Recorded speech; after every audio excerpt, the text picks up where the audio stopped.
Toda la cultura, cada rapero y amante del hip hop debe su origen al Bronx, a principios de los 70s, mucho antes que los raperos, los breakers o la misma palabra hip hop existiesen. En la década de los 60s eran muy populares las fiestas animadas por los disc jockeys, también conocidos como DJs. Estos básicamente eran los encargados de que las fiestas fueran un éxito. Ponían la música, normalmente grandes éxitos de jazz y funk, e incluso hacían breves intervenciones hablando entre tema y tema. También se había implementado el beat matching, una técnica que consistía en poner a la par el tempo de dos canciones, lo que permitía crear transiciones imperceptibles entre los temas. Así, el rol del DJ se iba acrecentando. A finales de los 60s y principios de los 70s, las discos y los clubs de baile con disc jockeys entraron en decadencia y se volvió más popular la utilización de las bandas en vivo. Fue entonces que las fiestas vecinales comenzaron a tener lugar y los DJs ocuparon un nuevo lugar entre las mismas.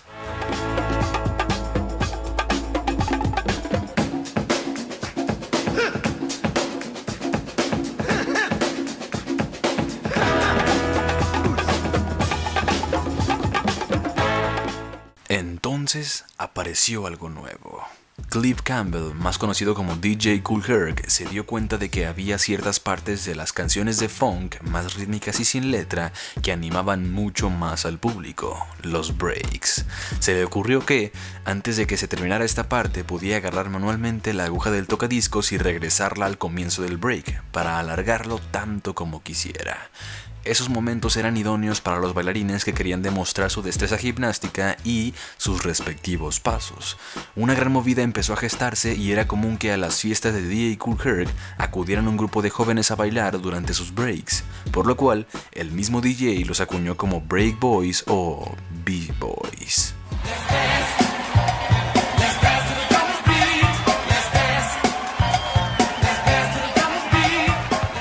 Luego, el mismo Kool Herc implementó un segundo disco para poder reproducirlos uno detrás del otro y conseguir el mismo efecto que antes lograba manualmente. Años después, este DJ sería conocido como el padre del hip hop.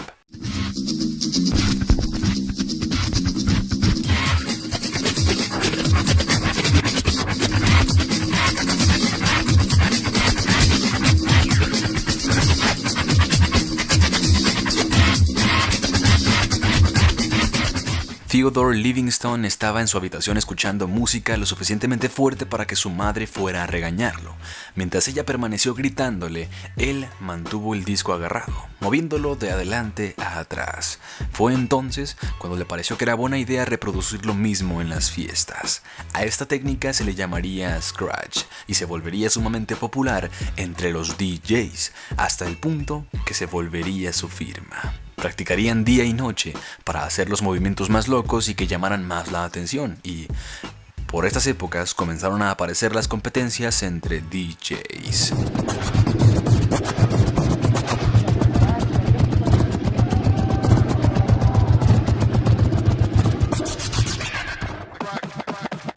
Como ya adelantamos, alrededor de los DJs y más específicamente de los breaks empezaba a aparecer un nuevo tipo de baile. A este nuevo género se le conoció como breaking y tan pronto apareció, de la misma manera que con los disc jockeys surgieron competencias entre los B-boys y las B-girls. Esta era una nueva vía mucho más pacífica para resolver los problemas entre pandillas que tan presentes estaban en el Bronx. El breaking no tenía una base determinada ni tampoco una estructura, sino que sus pasos y movimientos salían de la propia inventiva de los bailarines. Además, sus formas, que recuerdan a una pelea, podrían tener su origen en el carácter competitivo de la disciplina. En 1977, con la fundación del Rocksteady Crew en Puerto Rico, comenzaron a enseñar los orígenes del breaking y le dieron una forma mucho más definida. Por otro lado, contribuyeron a su expansión por todo el globo por medio de filmes. Con su popularización, los medios le otorgarían el nombre de breakdance, aunque muchos optarían por seguir llamándolo por su nombre original.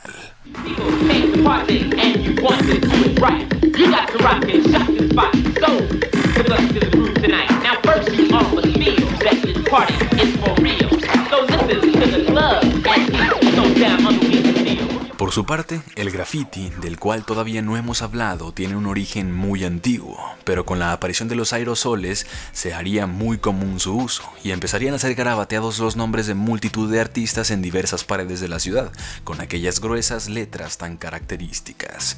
Se volvería muy apegado al estilo callejero y, sobre todo, al hip hop, convirtiéndose en su forma plástica de expresarse.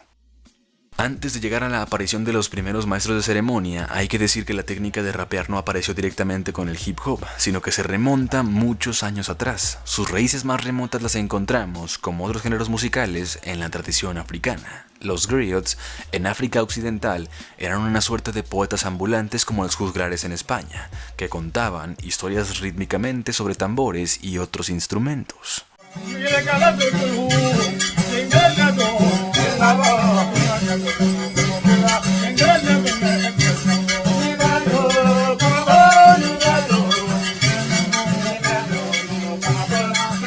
Más adelante, el blues, arraigado a las canciones del trabajo durante la esclavitud, apareció como género musical. Y varios historiadores argumentan que este se rapeaba desde la década de 1920. Luego, estos rasgos serían heredados por el jazz, que sería uno de los precursores de la música rap, tanto por su sonoridad como también por su poesía.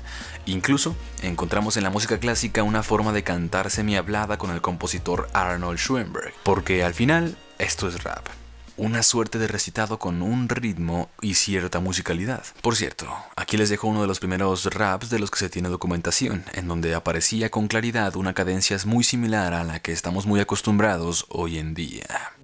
Yes, just come on, brothers, if you want to hear a story about that preacher and the bear. Gather round, boys, I don't want you to miss none of this here story, cause it goes like this. Volviendo a la década de los 70s, en el Bronx, los DJs se habían vuelto los comandantes supremos de las fiestas y su columna vertebral, pero además se fue haciendo costumbre que fueran acompañados por un maestro de ceremonias o MC que animara a la gente e hiciera determinados avisos pertinentes, aunque siempre bajo el yugo del DJ. Su rol era muy similar al que cumplen los hosts de los eventos de freestyle hoy en día. El público iría, ya que realmente no había presentadores, solo el DJ. No podíamos coger el micrófono y decir una rima. La única vez que lo hacíamos era cuando teníamos que decir el de la furgoneta verde mal aparcada que la quite, o Jerry, tu madre te espera en la puerta. Era el DJ el que daba el derecho de paso al presentador, incluso para coger el micrófono en su sitio. Los presentadores estábamos para que el público se integrara, para crear la participación de la gente. Como los de este lado digan Joe.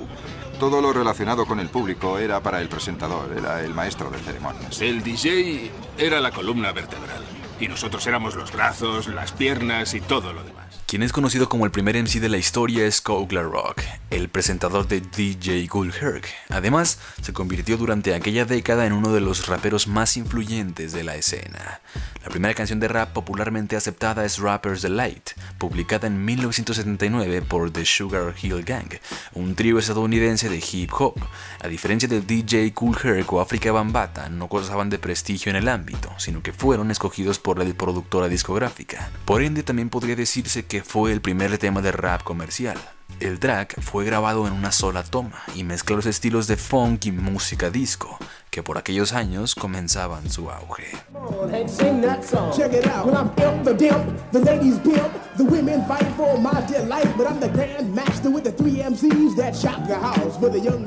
Sonaba muy distinto el rap de entonces al que suena ahora, cuando ni siquiera existía el boom bap, y el sonido recuerda mucho más a la música funk que a las actuales canciones de hip hop. De hecho, esto podría explicar el porqué de aquella tonada tan característica de la vieja escuela. Por esos tiempos, los MCs comenzaron a tomar cada vez más relevancia, hasta el punto de que las discográficas los buscaban más a ellos que a los DJs, pues estos podían ser reemplazados por una simple instrumental. A fin y al cabo, lo que la gente común reconocía era la voz del rapero y no el toque del disc jockey. Cuando salió Rapper's Delight, se entró en la era en la que los raperos no necesitaban un DJ. Mientras tuvieran una máquina que hiciera percusión, no lo necesitaban. Muchas discográficas querían contratar solo al rapero y no al DJ, porque con la voz del rapero en el disco, ¿para qué lo querían?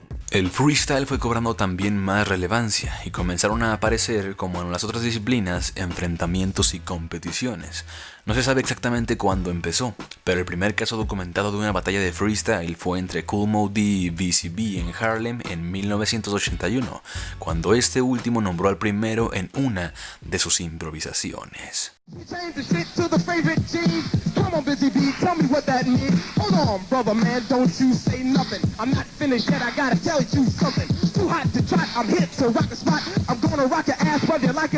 Desde entonces iré recorriendo un proceso paulatino y las batallas de rap callejeras comenzarían a hacerse populares.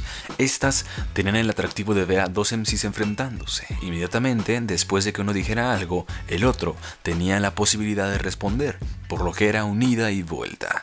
Esto permitió resolver unos cuantos conflictos de manera verbal, esquivando las agresiones físicas. Apareció entonces la necesidad de poder rapear sin la necesidad de un DJ, por ejemplo, en plazas, y el beatboxing vino a resolver esto, con una persona que podía imitar hasta cierto punto el sonido de un tocadiscos, que no era, por otro lado, accesible para cualquiera, y ya no era necesario uno de estos para poder tirar un freestyle.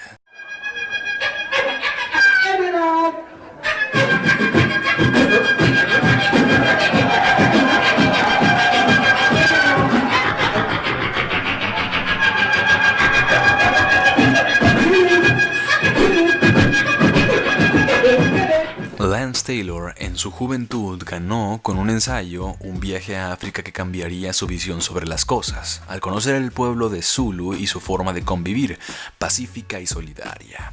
Cuando volvió al Bronx, cambió su nombre a Afrika Bambaataa y decidió que debía transmitir aquello que había conocido. Entonces formó la Universal Zulu Nation en 1976, con el objetivo de detener la guerra entre pandillas y generar unión entre sus integrantes. Afrika Bambaataa fue quien acuñó el término hip hop para referirse a la cultura, tomando una muletilla que algunos improvisadores repetían en sus freestyles, y dentro de la misma englobó el breaking, el MC, el DJ y el graffiti. Todos estos elementos existían y tenían determinado hábitat común, pero fue entonces que se los terminó de clasificar dentro de la misma cultura y bajo los mismos valores. Este es el hito que hemos escogido para simbolizar el nacimiento del hip hop, pero no ocurrió de la noche a la mañana, sino que fue un eslabón más en el desarrollo de esta vertiente, que une a varias disciplinas distintas bajo una misma bandera: el respeto y la unión.